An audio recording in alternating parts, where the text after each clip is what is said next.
In Road 66 bars, a wrestling superstar was about to push his luck too far. What began as harmless showmanship turned deadly when a wooden chair splintered across the wrong man's back. Chuck Norris wasn't your typical retiree sipping water in the corner.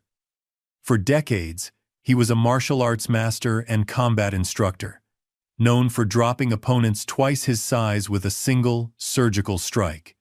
When Cena swung that chair with all his strength, he had no idea he was challenging a man who had spent a lifetime turning raw power into nothing more than wasted motion. Chuck's calm response would trigger a humiliation that rippled far beyond the bar's four walls. What began as a celebrity spectacle would become a lesson in true mastery. The dusty roadside tavern would never be the same after showmanship met substance and substance won. Before we jump back in, tell us where you're tuning in from. And if this story touches you, make sure you're subscribed because tomorrow I've saved something extra special for you.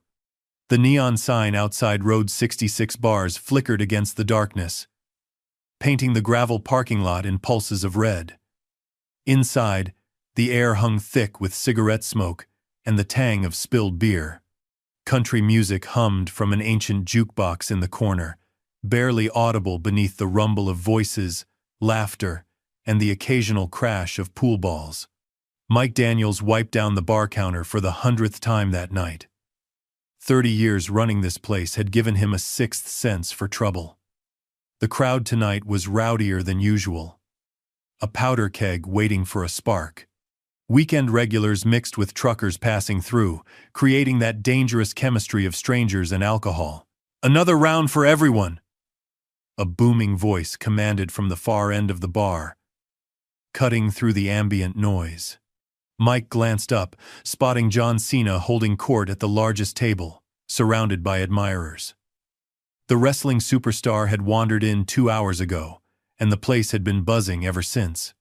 Cena's massive frame seemed barely contained by his tight t-shirt, muscles straining against fabric as he gestured dramatically, recounting stories from the ring. "You see that match last night? Ma. Grare. W4. Cena boasted, flexing an arm the size of most men's thighs. "They said Martinez was unbeatable. 2 minutes. That's all it took." His audience erupted in appreciative hoots and hollers. A young woman in a low-cut top leaned closer, touching his bicep with exaggerated awe. Another fan raised his beer in salute. "To the champ!"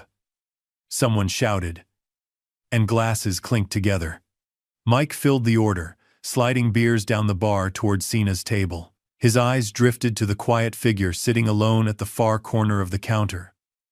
A man in his 60s wearing a simple black t-shirt and jeans, nursing a glass of water. Most wouldn't look twice at him, just another aging patron keeping to himself. But Mike knew better. Chuck Norris hadn't said more than 3 words since entering. "Water, please.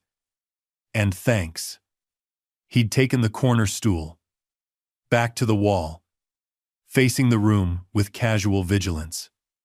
Nothing about his posture suggested tension, yet he missed nothing. His weathered face remained impassive, eyes steady beneath the brim of a faded cap. 2 college-aged men at a nearby table had recognized him immediately, whispering excitedly, "That's him. I swear it is." But they hadn't approached, something in Chuck's quiet demeanor keeping them at a respectful distance. A crash from the pool tables drew Mike's attention. 2 truckers were squaring off, arguing over a shot. Nothing serious yet, but voices were rising. "Hey, watch the language," Mike called out, his warning tone practiced from years of de-escalating drunken confrontations. The men settled, muttering curses but returning to their game. Crisis averted. For now. Mike exhaled slowly, wiping his hands on his apron. That's when he noticed Cena watching the near confrontation with interest, something predatory flickering across his features. "Pretty quiet night, huh?" Cena called out, loud enough for the entire bar to hear. "Thought a place like this would have more action." A few patrons chuckled nervously. Even in civilian clothes, Cena exuded the larger-than-life presence cultivated in the wrestling ring. Every gesture seemed designed to draw attention, head back when he laughed, arms spread wide when he spoke, voice pitched to carry. "We manage," Mike replied neutrally, sliding a fresh beer toward a waiting customer. Cena stood suddenly, towering over his table. "Let me help with that. Who needs entertainment?" He grabbed an empty chair, hoisting it overhead with theatrical ease. "In the ring, this would be the finishing move." The chair spun above his head, drawing gasps and cheers. Cena's audience ate it up, phones emerging to capture the impromptu show. "Should I put someone through a table next?" Cena laughed, but his eyes had a hard edge beneath the joviality. Mike tensed. This wasn't the first celebrity to pass through, looking to blow off steam where no cameras officially rolled. But something in Cena's demeanor suggested he was hunting for more than simple adulation. Across the room, Chuck hadn't moved, hadn't even glanced up from his water. But Mike noticed the slight shift in his awareness, the way his gaze now included Cena in its quiet assessment of the room. Cena caught it too. His eyes narrowed briefly at Chuck's apparent indifference. "Hey, old-timer," Cena called out, setting the chair down with exaggerated care. "Not impressed with the show?" Chuck took a slow sip of water, then set the glass down carefully. He didn't respond, didn't even look up. Cena's smile tightened at the edges. Around him, the crowd grew quiet, sensing the shift in atmosphere. Mike felt his stomach knot as he recognized what was happening. The classic collision of egos, accelerated by alcohol and an audience. He'd seen it countless times, usually ending with broken furniture and bloody noses. But this wasn't just any confrontation. Mike's eyes darted between Cena, all brash energy and tightly coiled power, and Chuck still as a lake on a windless day, but with depths no one could see. "I said," Cena repeated, voice harder now. "Aren't you impressed, old man?" The jukebox track ended, leaving the bar in sudden, loaded silence. Chuck finally lifted his gaze to meet Cena's stare, his expression unchanged. Then, with deliberate calmness, he returned to his water. Cena's face darkened. He rolled his massive shoulders, the gesture reminiscent of a bull preparing to charge. The air in the bar seemed to thicken, charged with the electricity of impending conflict. One of his companions said quietly, a note of warning in his voice. "Maybe we should—" "Maybe," Cena interrupted, his eyes never leaving Chuck. "Someone should teach the old-timer some respect." Mike reached for the baseball bat kept beneath the counter. In 30 years, he'd only used it twice. Tonight might make 3. The crowd sensed the brewing confrontation before it fully materialized, instinctively creating a semicircle of space between Cena's table and Chuck's solitary position at the bar. Conversation dropped to murmurs, then to nothing. Even the jukebox seemed to cooperate with the tension, falling silent after its last song faded. Cena stood, pushing his chair back with unnecessary force. It toppled and skidded across the floor. The crash amplified in the now hushed room. His entourage exchanged uneasy glances, but none moved to stop him. Like spectators at a wrestling event, they'd come for a show. And Cena seemed determined to deliver one. "Guess you don't know who I am," Cena said, taking deliberate steps toward the bar. Each footfall seemed to thud against the wooden floorboards. Usually, when John Cena walks into a room, people show a little more enthusiasm. Chuck raised his glass, took another measured sip of water, and set it down precisely where it had been before. His movements were economical, almost serene. "You deaf too, old man?" Cena's voice sharpened, his smile thinning. "Or just living under a rock?" A few patrons snickered nervously. Someone whispered, That's Chuck Norris. But the words were lost beneath the mounting tension. Mike stepped forward, dish towel twisted between his hands. Listen, we don't want any. It's fine, Mike. Chuck spoke for the first time. His voice quiet but clear. I'm just enjoying my water. The simple statement, delivered without a hint of intimidation or challenge, seemed to aggravate Cena further. His face flushed, muscles in his jaw working visibly. Water, Cena repeated mockingly, now standing just feet from Chuck. Real men drink something stronger than water. But maybe that's past your bedtime, huh, Grandpa? Chuck's expression remained unchanged. He didn't tense, didn't shift his position on the bar stool. His relaxed posture stood in stark contrast to Cena's coiled intensity. The hell is wrong with you? Cena demanded, irritation bleeding into genuine anger now. You too good to talk to me?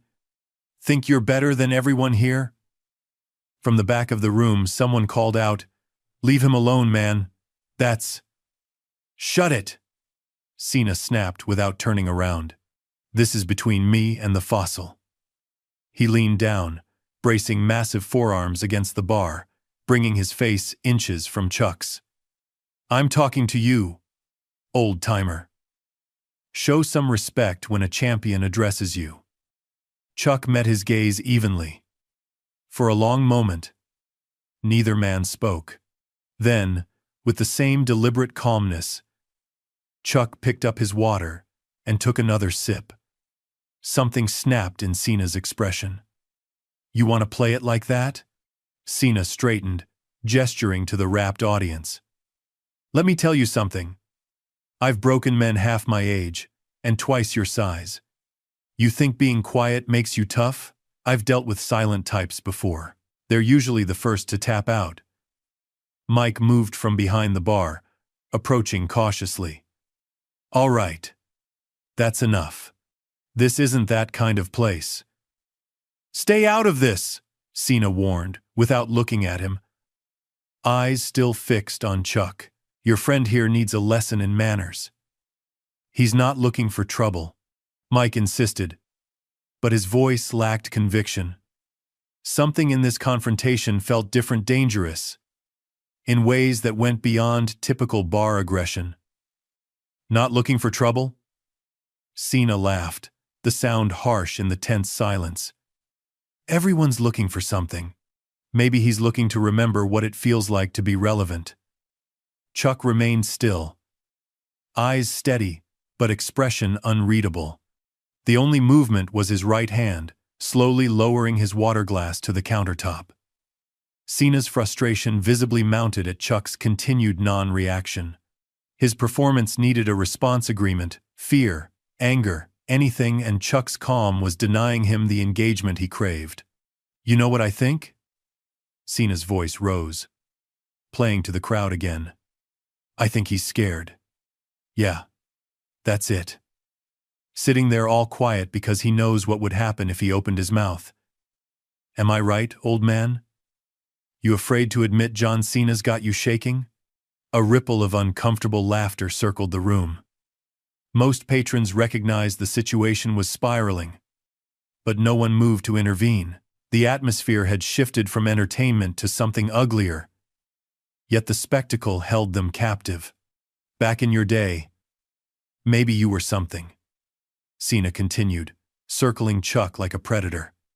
But your day is long gone. This, he gestured to his own physique, is what power looks like now. Chuck took another sip of water. The gesture, so simple and dismissive, hit Cena like a slap. His face darkened, a vein pulsing visibly in his forehead. Okay. I tried being nice. Cena turned to his audience, arms spread wide in exaggerated frustration. Can you believe this guy? I give him a chance to show respect. And this is what I get? He stalked back to his table, where empty bottles and glasses littered the surface. For a moment, it seemed like he might be retreating, letting the confrontation fizzle out. Then Cena grabbed a chair. Maybe this will wake you up, he he snarled, hoisting the wooden chair overhead with both hands. "John, don't," someone called out, but it was too late. In one violent motion, Cena brought the chair down across Chuck's back and shoulders.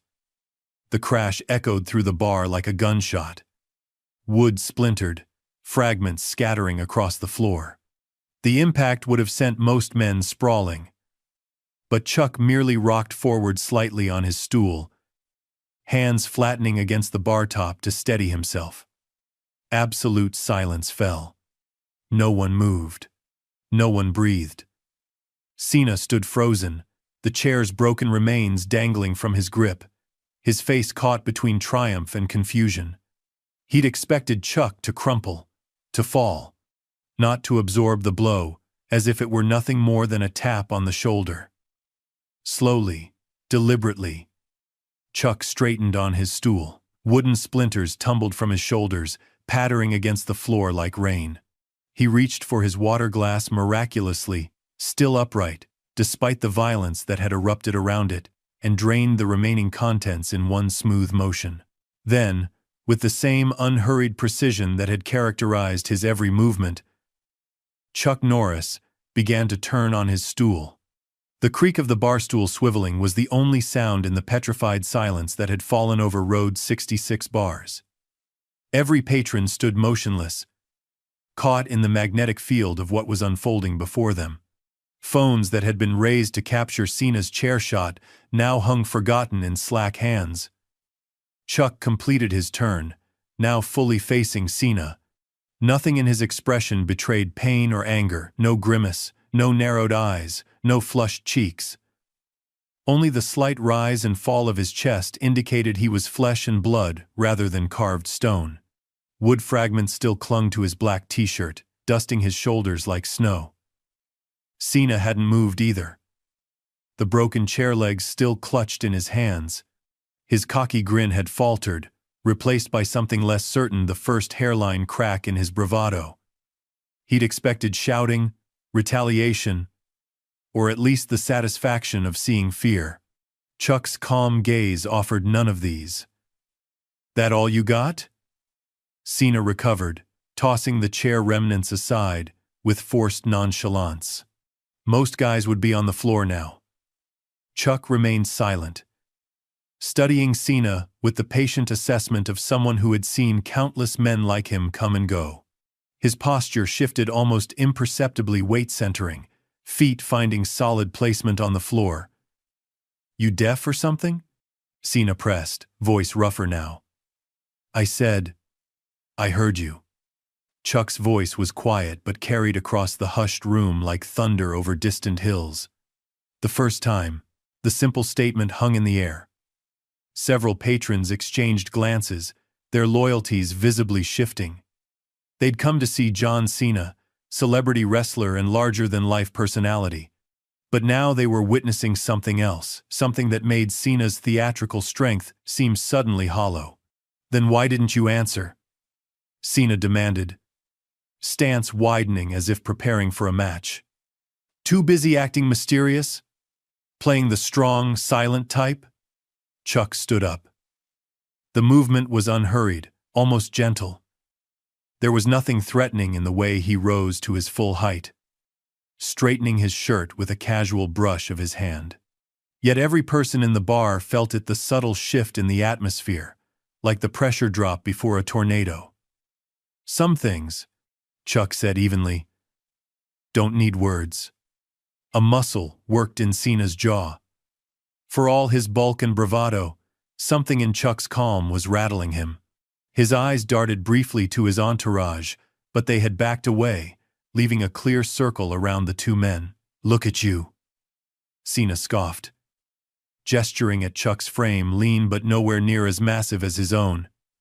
"You think you can take me? I bench press guys like you for warm-ups." Chuck took one step forward. Just one step. Yet the impact was immediate. Several patrons backed away further, pressing against walls and tables. The bartender, Mike, froze with his hand halfway to the phone. "You don't want this fight," Chuck said, his tone not threatening but matter-of-fact. as if stating that water is wet or fire burns. Fight? Cena laughed, but the sound was strained. This wouldn't be a fight. This would be me teaching a history lesson to someone who should have stayed in the past. A woman near the pool tables whispered to her companion, just loud enough to carry, "That's Chuck Norris." The Chuck Norris. Recognition flickered across the faces of several patrons who hadn't made the connection earlier. The atmosphere in the bar subtly shifted again, anticipation mixed now with something like reverence. "Should have said something earlier," Cena said, his voice holding less conviction. "Maybe I'd have asked for an autograph instead. For old time's sake." Chuck took another step forward. Then, another. His movements had a fluid economy to them, like a river that flows around obstacles rather than crashing through them. No wasted energy, no theatrics. "Back up, old man," Cena warned, hands raising instinctively into a wrestler's stance. "Last chance to walk away with your dignity." "Dignity," Chuck repeated, as if considering the word. "Isn't something you take from another man. It's something you lose yourself." Telling and preparing this story took us a lot of time, so if you are enjoying it, subscribe to our channel. It means a lot to us. Now, back to the story. He continued his measured approach until only 3 feet separated them. The height difference was obvious now. Cena towering over Chuck by at least 4 inches. His frame nearly twice as broad. The contrast should have made Chuck seem diminished. Somehow, it didn't. The bar's front door opened, and a burly security guard stepped inside, pausing as he registered the standoff. He moved his hand to his belt reflexively, then froze as his eyes locked on Chuck's face. Recognition, followed by a hesitation that spoke volumes. Even armed and in uniform, he made no move to intervene. "You know what your problem is?" Cena's voice had taken on an edge of desperation. "You old-school guys think mystique and reputation are enough. But in the real world, my world, it's about who hits hardest." "No," Chuck said simply. "It's about who hits last." Something in those words, or perhaps the quiet certainty with which they were delivered, finally penetrated Cena's armor. A flicker of genuine uncertainty crossed his face, quickly masked behind bravado. "Big talk," he said, rolling his shoulders. "Let's see if you can back it up." Chuck didn't respond. He simply stood, hands relaxed at his sides, feet planted shoulder-width apart, waiting. His stillness wasn't passive, but coiled the calm surface of deep water. The security guard by the door caught Mike's eye and mouthed what looked like, "Should I?" Mike gave an almost imperceptible headshake. No one was stepping between these two men now. A drop of sweat traced its way down Cena's temple despite the bar's cool air. His eyes darted around the room, registering the changed atmosphere, sensing his audience slipping away from him. For a performer like Cena, losing the crowd was perhaps more unsettling than any physical challenge. "Last chance," Cena said, voice hard, but a new uncertainty in his eyes. "Stand down, old man." Chuck's expression never changed. "I'm standing right here." The simple statement hung in the air like a gauntlet dropped. No threat, no challenge, just a statement of fact that somehow carried more weight than any boast could have. Cena's patience snapped. With a roar that was more frustration than battle cry, he lunged forward, massive arms outstretched to grapple with his smaller opponent. Cena's charge came like a freight train, all raw power and momentum, arms spread wide to engulf his opponent. His wrestling experience was evident in the explosive movement, body launching forward with practiced precision. In the ring, this opening would have sent opponents scrambling or tumbling beneath his weight. Chuck didn't scramble. He didn't retreat. He simply wasn't there. When Cena's grasp closed. A subtle pivot, a half step to the side, the movement so economical it almost escaped notice, and Chuck slipped past Cena's outstretched arms like smoke through fingers. No wasted motion, no flashy dodge. Just the absence where a collision should have been. Cena stumbled, momentum carrying him forward as his target vanished from his path. He recovered quickly, whirling around with athletic grace that belied his size. His face darkened with a mixture of surprise and wounded pride. "Lucky dodge?" he growled, circling now with more caution. He'd repositioned with the same fluid efficiency, hands still unclenched at his sides, posture balanced and ready. Only his eyes moved, tracking Cena with unwavering focus. The bar's patrons had scattered to the walls, creating an improvised ring. Phones were raised again, recording the confrontation that had escalated beyond entertainment into something primal and riveting. No one spoke.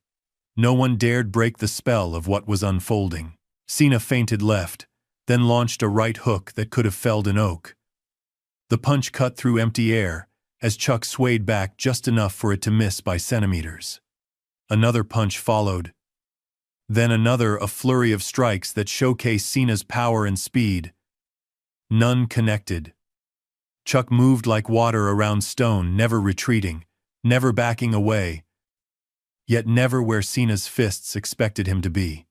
Each dodge was minimal, conserving energy, letting Cena's own force work against him. "Fight back," Cena demanded, frustration bleeding into his voice as he launched another combination. "Stop dancing and fight me!" For the first time, a hint of something, perhaps amusement, flickered in Chuck's eyes. "Why would I do that?" he asked calmly, slipping another wild swing. "When you're fighting yourself just fine." The comment stung Cena visibly. His next punch came harder, wilder.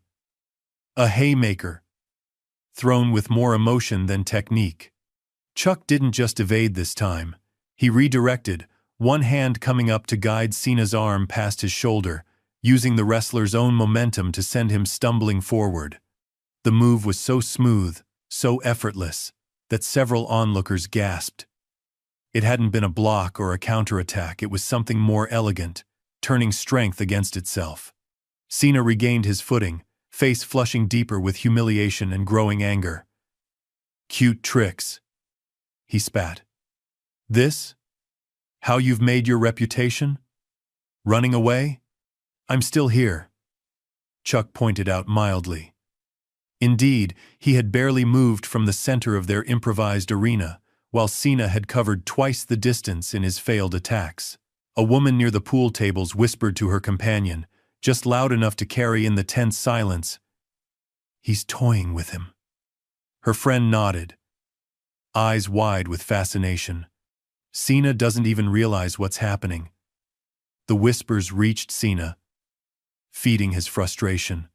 His career had been built on dominance, on being the unstoppable force that overwhelmed all opposition. Now he found himself unable to even touch his opponent, let alone assert control over the confrontation. Something changed in Cena's approach. The showman's grin disappeared, replaced by cold focus. He advanced more methodically now, cutting off angles, using the techniques that had made him successful in the ring. His next strike was a probing jab rather than a wild swing. Chuck deflected it with an almost casual gesture, palm turning the punch aside. The touch was light, yet it disrupted Cena's balance momentarily enough to prevent the follow-up strike Cena had planned. "Better," Chuck acknowledged quietly. The first time he'd commented directly on Cena's technique. The simple approval, offered without condescension, somehow irritated Cena more than any taunt could have. His jaw tightened, muscles cording in his neck with tension. "Don't patronize me, old man," he growled, resetting his stance. "I don't need your approval." Chuck didn't respond to the hostility. He simply resumed his ready position, hands loose at his sides, weight balanced evenly between both feet. His breathing remained steady and controlled, chest rising and falling in a rhythm unaltered by the exertion of the confrontation. Cena, by contrast, was breathing harder now, sweat glistening on his forehead and darkening his shirt beneath the arms. The effortlessness of Chuck's defense was beginning to take a psychological toll, eroding the confidence that had been Cena's armor. "You're quick," Cena acknowledged grudgingly, circling again. "For an old man." "Age," Chuck replied, "teaches patience, something youth rarely understands." The statement wasn't delivered as an insult, but as a simple observation. Somehow, that made it cut deeper. Cena's jaw tightened further, and he launched into his next attack, a wrestling takedown, dropping to catch Chuck at the knees. Chuck sidestepped, but this time added a short, sharp counterstrike. His fist connected with Cena's shoulder, not a power blow, but precisely targeted. Cena felt his arm go momentarily numb from the impact point down. "What the hell?" he gasped, shaking out the limb as sensation slowly returned in pins and needles. Chuck had already reset his position, calm as ever. "Pressure point," he explained without inflection. "The body has many." A murmur ran through the watching crowd. Someone whistled low in appreciation or awe. The security guard by the door had given up any pretense of potential intervention, watching now with undisguised fascination. "Did you see that?" a young man in a baseball cap asked his friend, voice hushed with reverence. "One hit, and Cena's arm just stopped working." His companion nodded, filming intently on his phone. "It's like those old martial arts films, but for real." Cena rolled his shoulder, face contorted with a new wariness. He'd felt the precision in that strike, the calculated restraint that suggested Chuck could have done much worse had he chosen to. "Lucky shot," Cena muttered. But the bravado rang hollow now. He was breathing harder, sweat beading visibly on his forehead, while Chuck remained composed. Respiration, steady and controlled. "Luck," Chuck said quietly, "is what the unprepared call skill." The simple philosophy, delivered without heat or arrogance, seemed to ignite something dark in Cena's expression. With a roar, he charged again, abandoning technique for raw aggression. He swung wildly, throwing his full weight behind each punch, determined to overwhelm his opponent through sheer force and volume. Chuck's defense shifted in response. No longer just evasion, but active redirection. He caught Cena's wrist on one punch, turned it slightly to send the force harmlessly past his head. Another strike he met with his forearm, deflecting it downward. Each counter was minimal, each touch precise, never meeting force with force directly, but guiding it away like a river diverts around a stone. "Stop moving," Cena grunted between strikes, each failed attempt feeding his frustration. "I'm not," Chuck replied calmly, deflecting another blow. "I'm exactly where I need to be." The philosophical difference in their approaches was becoming increasingly apparent to everyone watching. Cena fought as if space were something to dominate, to fill with his presence and power. Chuck treated space as something to harmonize with, to navigate with precision rather than brute force. A particularly wild swing from Cena left him off balance. Chuck saw the opening and exploited it with a subtle shift of position. His foot slid forward, hooking briefly behind Cena's ankle, as the larger man's momentum carried him forward. The result was as elegant as it was effective. Cena's own movement became the force that sent him staggering, his balance compromised by the gentle redirection. He didn't fall, but he stumbled badly, nearly colliding with the bar before catching himself. The crowd's reaction was immediate gasps, followed by whispers of appreciation. Someone started to applaud before catching themselves, not wanting to break the spell of the moment. Cena straightened, breathing heavily now, glaring at Chuck with a mixture of frustration and growing doubt. Everything about this confrontation was unfolding differently than he had imagined.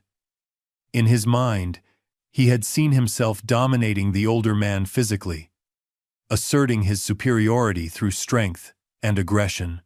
Instead, he found himself increasingly on the defensive, unable to land a single blow, while his own energy was being systematically turned against him. "This isn't fighting," Cena accused, wiping sweat from his brow. "This is running away." "No," Chuck corrected calmly. "This is understanding that fighting isn't about who hits hardest.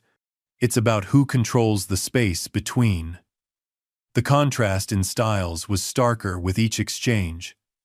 Cena, all explosive power and theatrical dominance. Chuck, embodying controlled efficiency and deep-rooted strength. Two completely different philosophies of combat, of masculinity itself, clashing before the spellbound audience. Mike the bartender watched from behind the counter, dish towel twisted between his hands.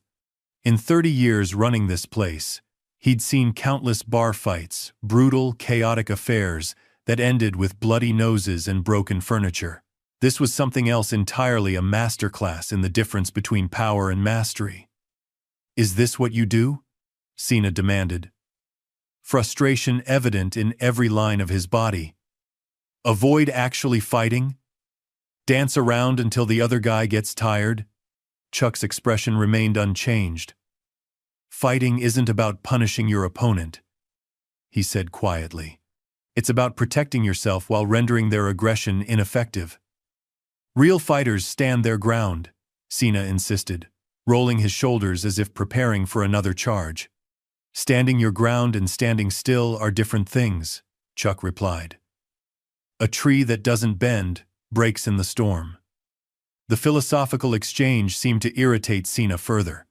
He was used to opponents who matched his physical intensity, who engaged on the terms he set. Chuck's approach denied him even that, refusing to accept the framework Cena was trying to impose on their confrontation. "Stand still and fight," Cena demanded, his composure cracking further as he launched another combination of strikes. "I am fighting," Chuck replied calmly, deflecting the blows with minimal movement. "Just not the way you understand." He punctuated the statement with another precise counter. This time, a short strike to Cena's solar plexus, as the wrestler overextended on a punch. The blow wasn't delivered with crushing power, but its placement was surgically exact. Cena felt the air rush from his lungs, his diaphragm seizing momentarily. He staggered back a step, gasping. Shock registered on his face, not just at the effectiveness of the strike, but at how little apparent effort it had required. Chuck hadn't even shifted his weight substantially to deliver it. "That's what I'm talking about," someone in the crowd exclaimed, unable to contain their excitement. "Pressure points, just like in the movies." "Except it's real," another responded in a hushed tone. "Look at Cena's face, he can't believe what's happening." Indeed, Cena's expression had transformed from frustrated anger to something more complex, confusion tinged with the first real glimmerings of doubt. He'd faced countless opponents in his career, from amateur wrestlers to professional fighters, but none had made him feel so utterly ineffective. Whispers rippled through the crowd. "Did you see that?" And, "Hardly even moved." And, "Man's a legend for a reason." Cena heard them. The audience that had been his was slipping away with each failed attack, with each demonstration of the older man's mastery. For someone whose career had been built on crowd adoration, this public unraveling was perhaps more devastating than any physical punishment. "You think you're impressing people with these parlor tricks?" Cena taunted, desperate now to regain control of the narrative, if not the physical confrontation. "This isn't real fighting. This is circus acts. Chuck studied him for a moment, something like compassion flickering briefly in his eyes. You're still thinking about the audience, he observed quietly. That's why you can't focus on the fight itself. The simple insight struck home with uncomfortable accuracy. Throughout his career, Cena had been hyper-aware of the crowd, feeding off their energy, performing for their approval. Even now, in this unplanned confrontation in a roadside bar, he couldn't separate his actions from how they would be perceived. Chuck, by contrast, seemed entirely unconcerned with the watching eyes. His focus remained entirely on the immediate interaction between himself and Cena, his awareness extending no further than the space they shared. Enough playing around, Cena snarled, desperation edging into his voice. He lowered his shoulder and charged like a bull, aiming to use his superior weight and strength to simply overwhelm the smaller man. Chuck waited until the last possible moment. Then, with timing honed through decades of discipline, he sidestepped while extending one foot slightly into Cena's path. The trip was subtle, not an aggressive sweep, but a gentle placement that caught Cena's forward momentum and redirected it. The result was spectacular. Cena's own speed and weight became weapons against him as he tumbled forward, crashing into a table that collapsed beneath his bulk. Glass shattered as bottles and mugs went flying. He lay there momentarily, surrounded by debris, the breath knocked from his lungs more by surprise than impact. "Holy shit," someone whispered. Phone raised high to capture the moment. "That's not fighting," Cena accused as he pushed himself up, wiping a trickle of blood from a small cut on his cheek. "That's cheap tricks." "No," Chuck corrected mildly. "That's using what you give me." The philosophical difference couldn't have been clearer. Cena saw combat as domination, the stronger imposing his will through superior force. Chuck understood it as harmony, using an opponent's energy rather than opposing it directly. Mike, the bartender, watched with a mixture of professional concern about his establishment and undeniable fascination with the clash unfolding before him. Part of him wanted to intervene before more furniture was destroyed, but a deeper wisdom held him back. Some confrontations needed to reach their natural conclusion. "You can't keep dodging forever," Cena warned, getting back to his feet. "Sooner or later, you have to stand and fight." "I am standing," Chuck pointed out. Indeed, throughout the entire exchange, he had maintained his position in the center of their improvised arena. It was Cena who had covered the ground, who had stumbled and fallen, who had been forced to constantly readjust his position. The irony wasn't lost on the watching crowd. A few chuckles escaped, quickly stifled but audible enough for Cena to hear. His face darkened further with humiliation as he realized how thoroughly the narrative was slipping from his control. Cena got to his feet, breathing heavily now, his pristine appearance marred by sweat, blood, and dust. His confident swagger had disappeared, replaced by the desperation of a man who senses control slipping away. "Let's finish this," he growled, and lunged forward for what everyone in the room somehow knew would be the final exchange. The atmosphere in Road 66 bars had transformed completely. What had begun as entertainment, a celebrity sighting spiced with confrontation, had evolved into something more primal. A clash between fundamentally different philosophies of strength. The crowd watched in reverent silence, sensing they were witnessing something rarely seen outside of controlled competitions or action films. Cena gathered himself for one final assault. His breathing came in heavy bursts, sweat gleaming on his skin under the bar's dim lights. The cocky showman had vanished, replaced by something raw, a cornered predator, fighting not just for victory but for identity itself. "You're done, old man," he growled, circling Chuck with renewed focus. "No more games. No more tricks." Chuck remained centered, His posture relaxed, yet alert. Nothing in his expression revealed fatigue or concern. If anything, there was a quiet assessment in his gaze, as if he were reading not just Cena's physical movements, but the emotional currents driving them. "This isn't about me," Chuck said quietly. "It never was." The simple observation struck deeper than any physical blow could have. Cena's face contorted, the truth of the statement hitting a nerve that his pride couldn't protect.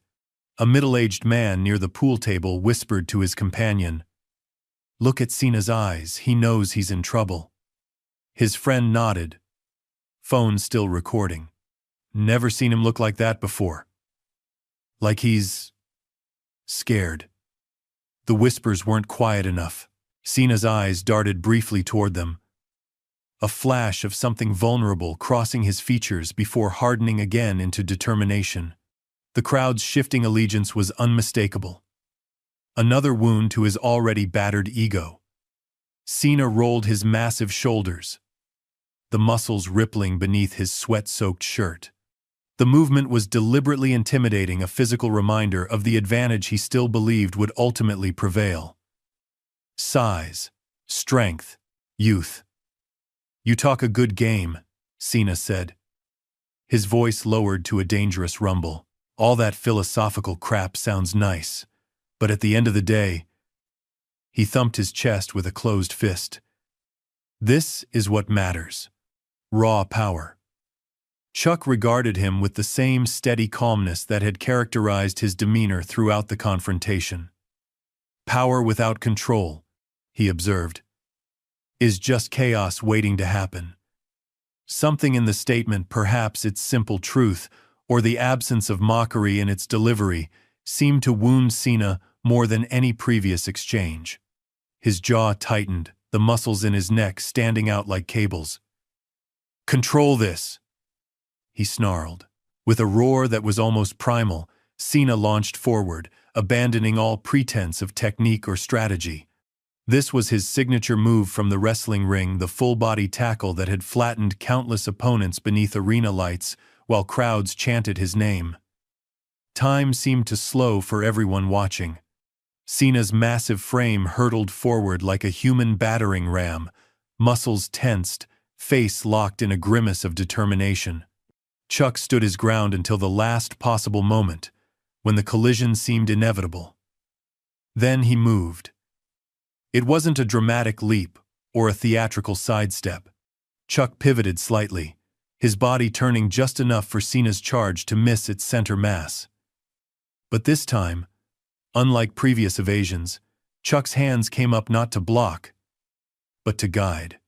His palms contacted Cena's shoulder and arm as the wrestler barreled past. The touch seemed gentle, almost inconsequential, but it was precisely timed and placed.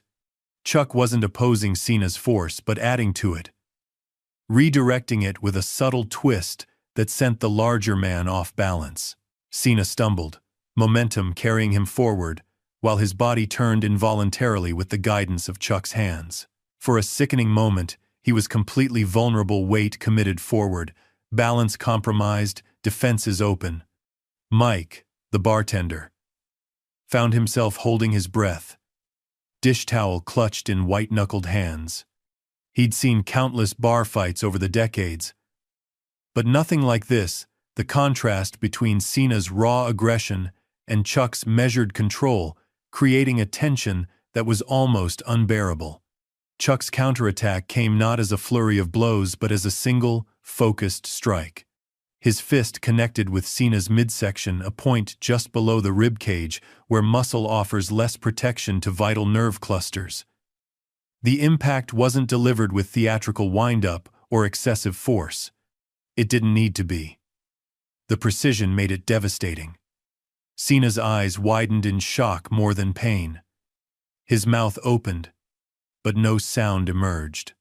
The air left his lungs in a silent rush, as internal systems momentarily short-circuited from the perfectly placed blow.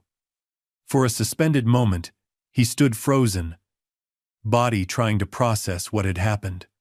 Then, like a mighty tree finally succumbing to a patient lumberjack's precise cuts, John Cena crumpled to the floor. The impact of his fall seemed to break the spell that had held the bar in thrall. Gasps erupted from the crowd, followed by stunned murmurs. Someone dropped a glass, the shattering sound abnormally loud in the shocked aftermath. "Oh my God," a young woman whispered, her phone still raised to capture the moment. "He dropped him with one hit, just one. That wasn't just a punch," an older man beside her said, his voice filled with something like reverence. I don't even know what that was." Chuck stepped back, hands returning to his sides. There was no triumph in his expression, no celebration in his posture. If anything, he looked vaguely regretful, not at the outcome, but at the necessity of the confrontation itself. Cena lay on his side, curled slightly around the point of impact. He wasn't unconscious, but his body refused momentary commands, nervous system still recalibrating from the precise trauma it had experienced. His breathing came in shallow gasps, eyes wide with something beyond physical pain, the shock of absolute defeat. One of Cena's companions, a stocky man with a shaved head, took a half step forward as if to intervene. Chuck's gaze shifted slightly in his direction, and the man froze, then retreated back to the wall. The wordless exchange spoke volumes about the new dynamic in the room. No one was rushing to Cena's aid, not from lack of loyalty, but from a deep, instinctive recognition of when to stand down. The security guard finally stirred from his position by the door, approaching cautiously. "Should I call someone?" he asked. The question directed at no one in particular. "He'll be fine," Chuck said quietly. "Just give him a minute." The certainty in his voice was reassuring, not a boast or a dismissal, but the knowledge of someone who understood precisely what he had done.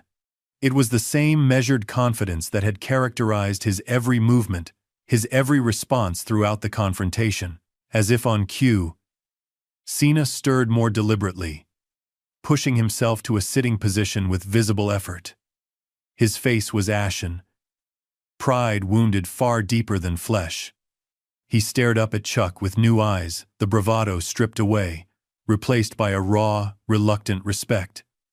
"What?" he began, voice raspy. "What was that?" "Kyusho Jitsu," Chuck answered simply. "The study of vital points. The body has maps most fighters never learn to read." Cena nodded, slowly, processing this. With effort, he pushed himself to his knees, then to his feet, swaying slightly. His entourage stepped forward to steady him, but he waved them off, determined to stand on his own. "I didn't think," Cena started, then shook his head. "I've never felt anything like that." "Few have," Chuck acknowledged. "It's not about strength. It's about knowledge." The crowd watched this exchange in fascinated silence. Many were still recording, phones raised to capture what had become something more than entertainment. A rare moment of genuine humility from a man whose public persona had been built on invincibility. "He looks different," someone murmured from the back of the room. The observation was remarkably astute. Something had shifted in Cena's physical presence, not just the obvious signs of defeat like the sweat staining his shirt or the small trickle of blood from the cut on his cheekbone. It was something more fundamental, as if a mask had slipped, revealing the man beneath the performer. "I underestimated you," Cena admitted, the words clearly difficult for him. Chuck shook his head slightly. "No. You overestimated yourself. There's a difference." The statement wasn't delivered as an insult, but as a teaching, the kind of hard truth that, if accepted, becomes a turning point. Cena flinched as though the words hit harder than the physical blow had. For a moment, the bar held its collective breath. Cena's hands curled into fists at his sides, and several onlookers tensed, anticipating another explosion of aggression. The humiliation of defeat sometimes breeds desperate retaliation. Instead, Cena's shoulders slumped slightly. The change was subtle but profound. The physical manifestation of pride, giving way to reluctant wisdom. They told me you were different, he muttered, almost to himself. Said you weren't like other fighters. Who's they? Chuck asked. Genuine curiosity in his voice for the first time. Cena gestured vaguely. People. In the business. Old-timers who've been around. He winced, rubbing his midsection where the decisive strike had landed. They said you didn't just know how to fight. You understood why fighting exists in the first place. Chuck considered this, his expression thoughtful. Fighting exists because conflict is inevitable, he said finally. How we handle that conflict defines who we are. The philosophical observation hung in the air, surprising in its depth, yet delivered with the same straightforward simplicity as everything else Chuck had said. It wasn't pretentious wisdom but earned insight, distilled through decades of experience. Mike, the bartender, cautiously approached with a glass of water and a clean bar towel.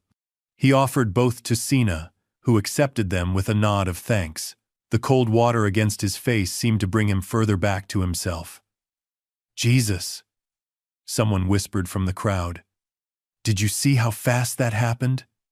One hit, another replied. Just one. Phones still recorded, capturing the aftermath. That was, in its way, more compelling than the confrontation itself. The defeated champion, finding his footing, the victor showing neither gloat nor grandiosity. A young man in his 20s, emboldened by alcohol and the dramatic turn of events, called out from near the pool tables. Yo, Chuck. Do that pressure point thing again. Show us how it works. Chuck glanced in his direction, expression neither annoyed nor indulgent. That's not how it works, he said simply. It's not a party trick. The subtle rebuke silenced the young man more effectively than anger could have. Chuck hadn't raised his voice or changed his tone, yet the response carried a quiet authority that demanded respect. Cena dabbed at the small cut on his cheekbone, wincing slightly. Been in this game 15 years, he said, voice steadier now. Never saw that coming. That's why it worked. Chuck replied simply. A laugh bubbled up from Cena's chest, surprised, genuine, tinged with self-deprecation. Yeah. I guess that's the point. The moment of honest amusement, so different from the theatrical showmanship Cena had displayed earlier, seemed to shift the atmosphere in the bar. Some of the tension dissipated, replaced by something more reflective. He straightened fully, testing his body's response, finding it functional if sore. His gaze swept the room, taking in the watching crowd, the phones, the expressions ranging from awe to smug satisfaction. The public nature of his defeat clearly registered. Another blow to weather. This'll be all over the internet by morning, he observed. Chuck shrugged lightly. Fame is fleeting. Lessons last longer. The philosophical perspective seemed to land with Cena. He nodded slowly, something shifting behind his eyes, perhaps the first genuine respect he'd shown since entering the bar. How long did it take you? Cena asked suddenly.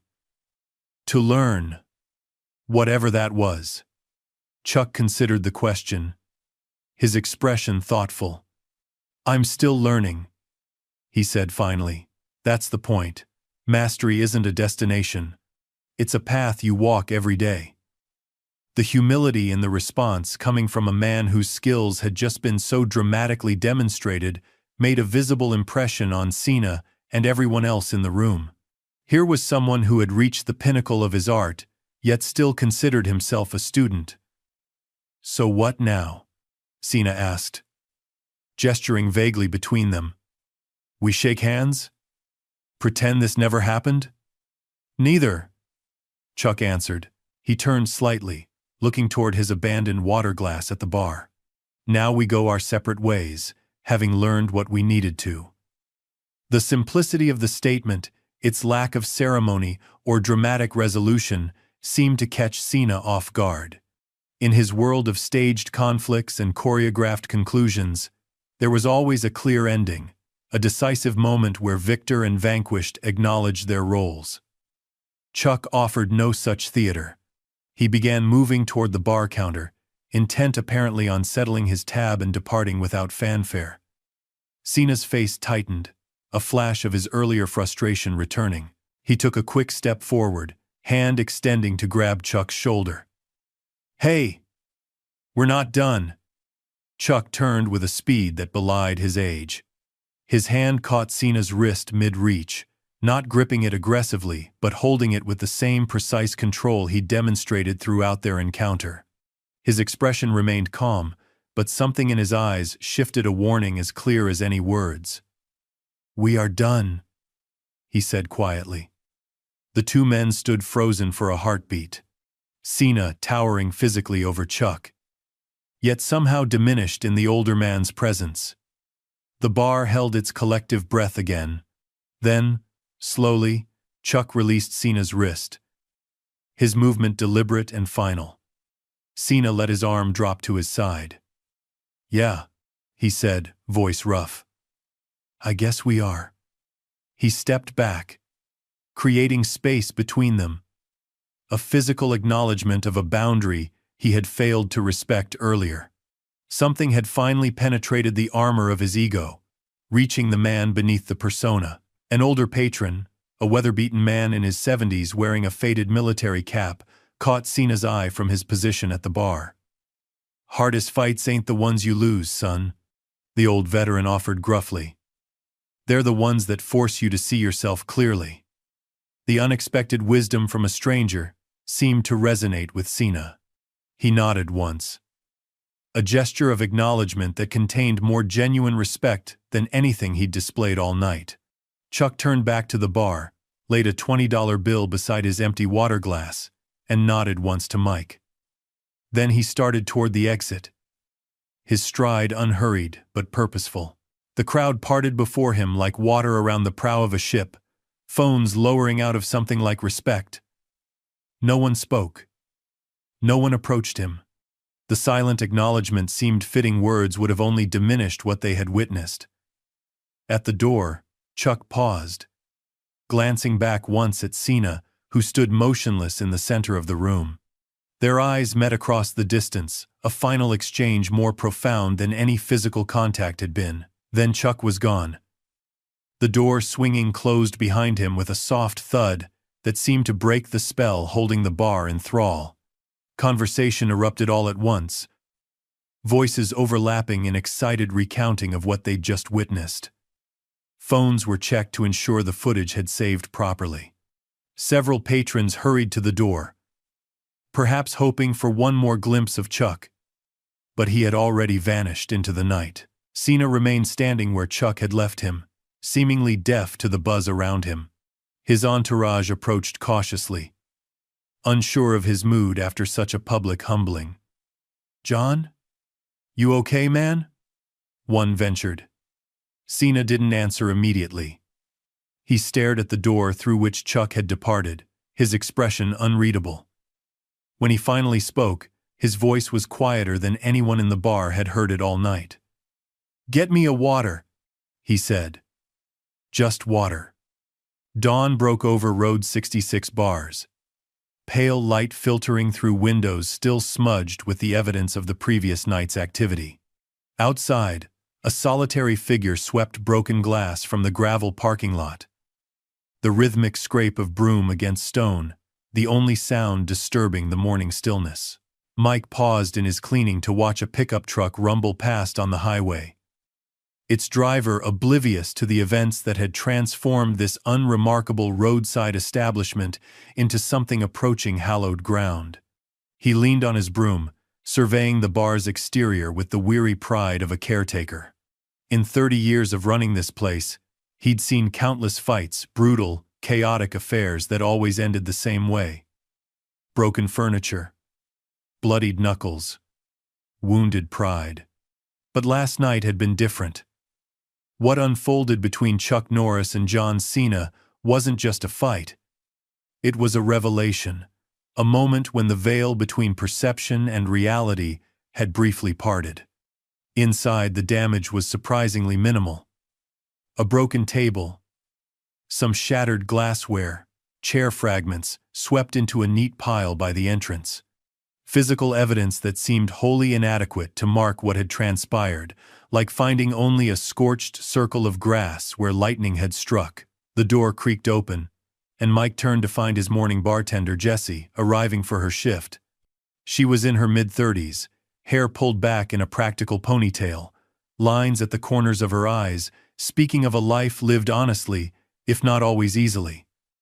"Heard there was some excitement last night," she said by way of greeting, pulling her jacket tighter against the morning chill. Mike snorted softly. "That's one way of putting it." "So?" she prompted, eyebrows raised expectantly. "Was it really him? Chuck Norris?" "Yeah." Mike nodded slowly, unsure how to convey the weight of what he'd witnessed. It was him, and did he really take down John Cena with one hit? That's what everyone's saying online. My phone's been blowing up since 2 a.m., with people asking if we've got footage. Mike considered this, head tilting slightly as he recalled the moment. "One hit," he confirmed. "But it wasn't about the hit. It was everything else." Jessie looked confused. "What do you mean?" Mike struggled to find words adequate to the experience. How could he explain the fundamental difference he'd seen embodied in those two men? One who approached conflict as a performance, a demonstration of dominance. The other, who moved through it with the serene efficiency of someone who had transcended the need to prove anything. "It's like," he started, then paused, reformulating. Cena was trying to prove something. Chuck wasn't. That was the difference. He gave up on the explanation, knowing it fell short. Some things couldn't be conveyed secondhand. You had to witness them. And even then, different people would take away different lessons. "Help me finish up out here," he said instead. "We're opening early today. Expect a crowd." Jessie glanced at the bar skeptically. "A crowd? On a Wednesday morning?" "Trust me," Mike said, returning to his sweeping. Words already spread. By the time they unlocked the doors at 10 a.m., a small group had already gathered in the parking lot. Mostly locals, but a few faces Mike didn't recognize, visitors from neighboring towns, drawn by social media reports of what had transpired. They filed in with an air of reverence, like pilgrims entering a shrine. Inside the bar, his prediction was already proving accurate. By noon, nearly every stool was occupied, and the tables filled steadily as word spread. The lunch crowd was 3 times its usual size. They came from nearby towns, some from as far as the city 2 hours away. Locals mixed with curiosity seekers, all drawn by the videos that had exploded across social media overnight. "Right there is where it happened," one patron told another, pointing to the spot in front of the bar where Chuck had stood. "My buddy was here. Said you could feel it in the air. I heard Cena broke a chair over his back. And the old man didn't even flinch." Someone else recounted, embellishing slightly. "Nah. It was more than that." Another corrected. "The whole point is that Norris didn't need to show off. Didn't need to prove nothing to nobody." A heavy-set trucker with forearms thick as fence posts leaned across his table. "I watched the video 6 times on my break," he said. "Never seen anything like it. That last move where he just touched Cena and the big guy folded, that wasn't special effects. That was knowledge." His companion nodded sagely. "My uncle studied some martial art in Japan years back. Said there were masters who could drop you with just a finger if they hit the right spot. Pressure points." A third man chimed in. "That's what Chuck was using. He wasn't trying to overpower Cena, he was shutting down his nervous system. The story was evolving already, details shifting with each retelling. But the essence remained intact, the contrast between two types of strength, two approaches to power, two generations of masculine ideals. Near the pool tables, a group of younger men were attempting to recreate Chuck's movements, their clumsy mimicry highlighting just how effortless the real thing had been. No, he didn't block. He redirected. One insisted, waving his arms in demonstration. It was like the punch just flowed past him. Whatever, man. I'm telling you. It was the pressure point strike that was the real deal. Right here. He jabbed a finger toward his friend's midsection, who flinched away, laughing. You couldn't pressure point your way out of a paper bag, Tim. By mid-afternoon, Road 66 Bars was doing the kind of business usually reserved for major sporting events or holiday weekends. Mike had called in extra staff, and the kitchen was running at full capacity, turning out burgers and fries to the curious crowds. A local news van had even pulled into the parking lot, a perky reporter setting up for a segment on the viral barroom showdown that has social media buzzing. Mike had politely but firmly declined to be interviewed on camera, offering only, it was something you had to see in person. Behind the bar, Jessie worked at a frantic pace, pouring beers and mixing drinks with practiced efficiency. During a rare lull, she leaned toward Mike, voice lowered. You think he'll come back? She asked. Norris, I mean. Mike shook his head. Doubt it. Doesn't seem like the type to revisit old stories. And Cena? Mike considered this, wiping down a glass thoughtfully. Him. I'm not so sure about. As if summoned by the mention of his name, the door swung open, and John Cena stepped into Road 66 Bars for the second time in 24 hours. The reaction was immediate. Conversations halted mid-sentence. Heads turned. Phones emerged from pockets. But today's Cena was a different man than the one who had swaggered in the night before. Gone were the tight-fitting clothes designed to showcase his physique. Today he wore a simple black t-shirt and jeans, a baseball cap pulled low over his eyes. No entourage accompanied him. His entrance was quiet, almost humble, as if deliberately choosing to leave the performer outside. He paused just inside the doorway, taking in the crowd that had clearly gathered because of him. Or more accurately, because of what had happened to him. A flash of something discomfort, perhaps embarrassment, crossed his features before he schooled his expression back to neutrality. Mike moved from behind the bar, approaching with cautious professionalism. Can I help you? Cena met his gaze directly. Just wanted to settle my tab from last night, he said. Things ended, abruptly. Mike nodded. On the house, he offered. Considering the circumstances. No. Cena shook his head firmly. I'll pay for what I ordered. And the table, he added, glancing toward the spot where he'd crashed through the furniture. Mike studied him for a moment, then nodded again. All right. I'll ring it up. As they moved toward the bar, the crowd's attention followed them like a physical weight. Whispers rippled through the room. Can't believe he came back. And got some nerve showing his face. And think he's looking for a rematch. Cena seemed to hear them, but gave no indication that the comments registered. He stood at the counter, posture straight, but not imposing, while Mike tallied the bill. When it was presented, he paid in cash, adding a generous tip without comment. Business concluded, he turned to leave, clearly having accomplished what he'd come for. But something made him pause midway to the door, perhaps the weight of unfinished business, or the rare opportunity to address a narrative before it hardened into legend. He turned back to face the room, aware that every eye was upon him, that phones were recording, that whatever he said next would likely follow him far beyond these walls. "Just so we're clear," he said, voice carrying easily in the hushed space. "What happened last night that was real? No stunts. No setup." He paused, the admission visibly costing him something.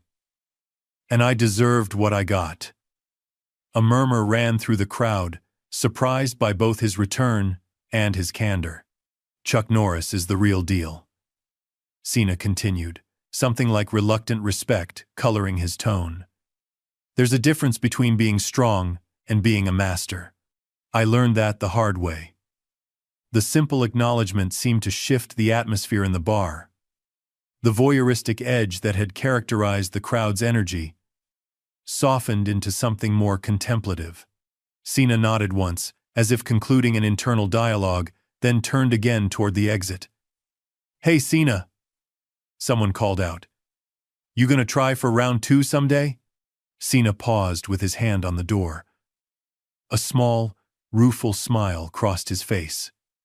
"Some lessons," he said. "You only need to learn once." With that, he pushed through the door and was gone, leaving behind a bar full of people, with a story they'd be telling for years to come. Outside, the sun had climbed high, casting short shadows across the gravel lot. Cena stood for a moment, breathing in the clean air, feeling oddly lightened despite the lingering soreness in his midsection where Chuck's single strike had landed. In the harsh daylight, away from the artificial atmosphere of the bar, the events of the previous night seemed almost dreamlike. But the lesson that was solid, tangible, something he could carry forward. He'd built a career on projecting invincibility, on being the strongest, the loudest, the most dominant force in any room. It had brought him fame, fortune, the adoration of millions. But somewhere along the way, he'd confused the persona with the person, the character with the man. One quiet encounter with genuine mastery had cut through years of accumulated ego, revealing a truth he'd lost sight of. True strength never needs to announce itself. It simply is. Cena got into his car, wincing slightly as his bruised muscles protested. As he started the engine, he caught sight of his reflection in the rearview mirror, the face familiar from countless posters and promotional materials, yet somehow different now. Changed in ways subtle but profound. He pulled onto the highway, leaving Road 66 bars behind, the building growing smaller in his mirror until it disappeared around a bend. But the lesson remained, settling into his bones like a truth he'd always known but forgotten, or perhaps never fully understood until now. Back inside the bar, life continued. Drinks were served, stories exchanged, the day's business proceeding with renewed energy. Mike returned to his post behind the counter, fielding questions about both Chuck and Cena with diplomatic vagueness, letting the patrons fill in their own details. "He really came back to pay his tab," an older woman remarked, sounding impressed. "That says something about the man." "The real Cena? Or the act?" her companion asked. "Hard to know which is which with these celebrities." "Maybe that's what he's figuring out now," she replied thoughtfully. In the corner where Chuck had sat, a small memorial of sorts had already appeared. A glass of water, placed reverently on a napkin, untouched and unremarked upon. It would remain there all day. A simple tribute that somehow said more than any elaborate gesture could have. By evening, the crowd had thinned somewhat, though the bar remained busier than usual for a weekday. The story continued to spread online, videos shared and reshared, commentators debating what exactly had happened in that unassuming roadside establishment. Some focused on the technical aspects of the confrontation, analyzing Chuck's technique, Cena's mistakes, the physics of the decisive blow. Others found deeper meaning in the encounter, a parable about humility, about different forms of strength, About substance over style. Watch that video maybe 15 times now? A silver-haired man told Mike as he paid his tab. Something different every time. Used to do some boxing in the service. Thought I knew fighting. But what Norris did, that wasn't fighting. That was something else entirely. Mike nodded, understanding completely. Been trying to put it into words all day. Best I can come up with is, Cena was fighting Chuck. Chuck was just dealing with reality. The old boxer considered this, then smiled slowly. That's it. Exactly. Might have to steal that line. As the sun set, casting long shadows across the parking lot, a black SUV pulled up outside the bar. Its windows were tinted, its lines sleek and expensive. For a moment, Mike wondered if it was Cena returning, or perhaps even Chuck. Instead, a young woman in a crisp blazer emerged, her posture and demeanor screaming, "Corporate." She entered the bar, scanning the room with professional efficiency before approaching Mike at the counter. "You the owner?" she asked, without preamble. Mike nodded cautiously, already anticipating the direction this might go. She produced a business card, glossy, embossed with a media company logo. "I represent True Story Productions. We're interested in the rights to what happened here last night. Exclusive interviews, location filming, the works." Mike studied the card without taking it. "Not interested," he said simply. The woman blinked, clearly unused to immediate rejection. "You haven't heard our offer yet. We're prepared to be very generous. This could be a significant opportunity for your establishment." "This place has been here 30 years, Mike replied. "It'll be here 30 more without turning what happened into some kind of circus." "It's already a circus," she pointed out, gesturing to the still crowded bar, the impromptu water glass memorial, the patrons recording videos in front of the spot where Chuck had stood. "We're just offering to make it profitable for you." Mike shook his head. What happened here wasn't about profit. It was about principle. And I'm not selling either. The woman's expression hardened slightly, but she nodded, recognizing an immovable object when she encountered one. She slid her card across the counter anyway. "In case you change your mind," she said, then turned and left. Jesse, who had been listening from nearby, moved closer once the door closed behind the producer.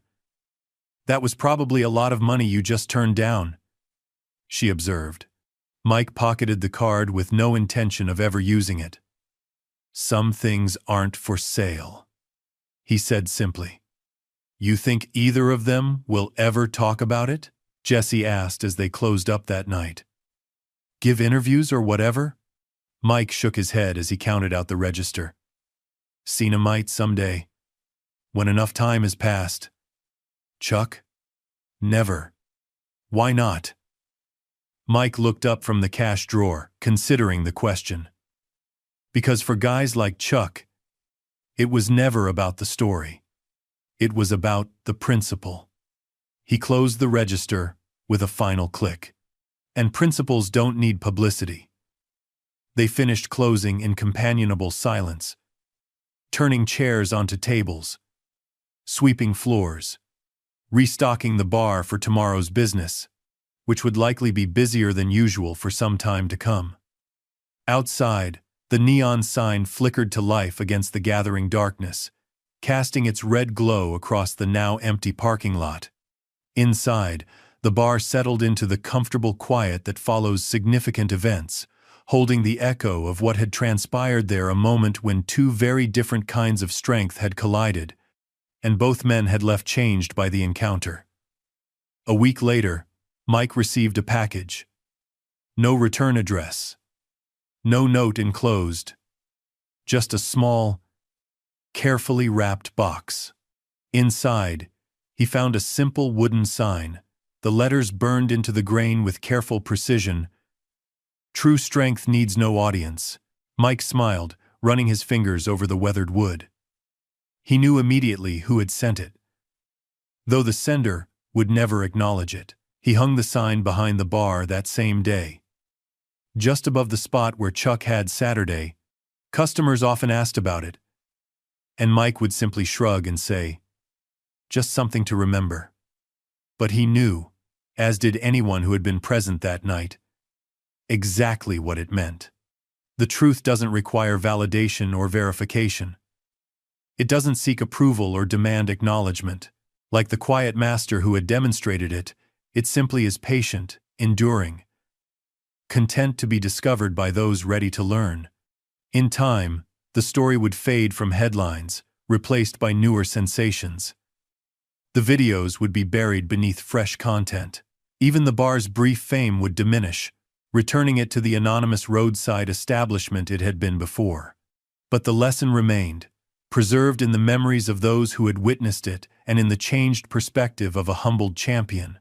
For some, it became a touchstone, a reference point against which to measure their own conduct. For others, it was simply a good story to tell over drinks, the night when showmanship met substance, and substance won. John Cena returned to his career, though those who knew him well noticed subtle changes in how he carried himself, how he interacted with fans and fellow performers. Less swagger, more substance. The persona remained, but it no longer consumed the man behind it.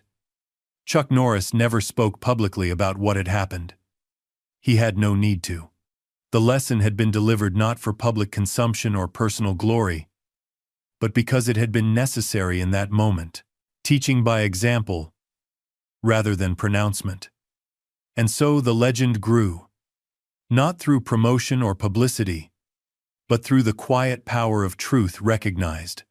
Road 66 Bars became something of an unassuming landmark, a place where people sometimes stopped to sit at the corner stool, order water, and contemplate what it means to possess strength that requires no validation. Real power doesn't shout for attention or demand acknowledgement. It waits, calm and centered, revealing itself only when necessary. And when it does, it changes everything. John Cena had learned this lesson through painful experience. Chuck Norris had embodied it without saying a word. And in the end, that made all the difference. Up next, we have 2 more incredible stories that are waiting for you. Just click the image you want to watch, and it will take you there. If you enjoyed this video, make sure to subscribe. It would mean a lot.